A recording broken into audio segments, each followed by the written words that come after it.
একটা আজকে সূত্র যাচাই করব। কেমন?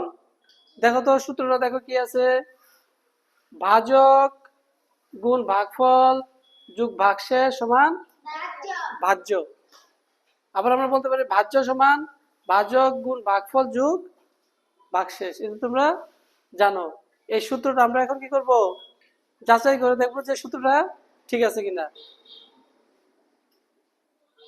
সবাই একটু এই ভাগটা দেখো, যে এখানে একটা ভাগ অঙ্ক করা আছে। হ্যাঁ, এখানে ভাজক কত? 214। এটা কি ভাজক? এটা কি ভাজক?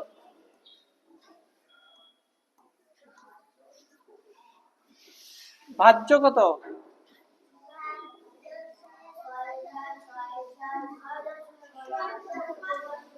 6674।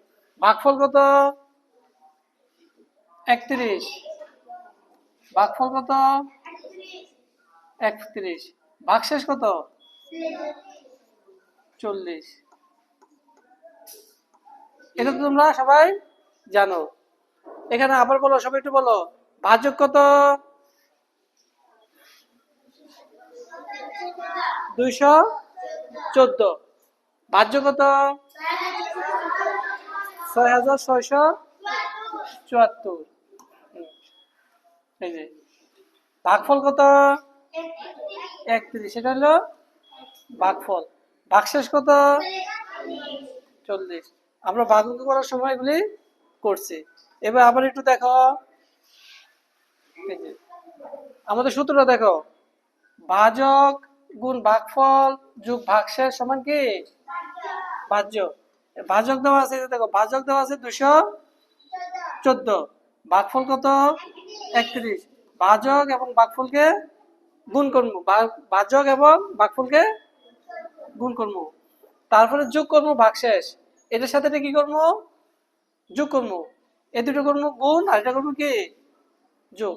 তখন এই দুটা দেখো, এই দুটো সংখ্যাকে গুণ করো। 214 আর 31কে গুণ করি। 214 আর 31কে গুণ করি।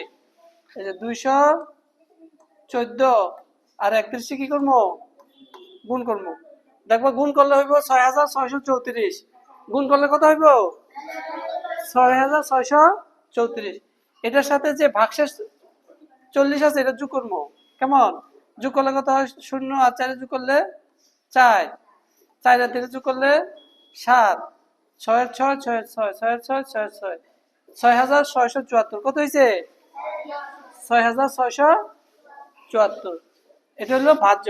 এই যে দেখো ভাজ্য 6674। তাহলে এটা কি সঠিক? তাহলে অঙ্কটা কি হয়েছে আমাদের? সূত্রটা সঠিক। এভাবে আমরা যে কোনো ভাগ অঙ্ক করা শেষ হলে ভাগ অঙ্কটা কি সঠিক নাকি ভুল আছে, এটা আমরা যাচাই করতে পারবো। এটা কি করতে পারবো? যাচাই করতে পারবো। কোন সূত্র দ্বারা যাচাই করতে পারবো? ভাজ্য। ভাজক গুণ ভাগফল যোগ ভাগশেষ সমান সমান ভাজ্য। মনে থাকবে সবার? আচ্ছা, ধন্যবাদ।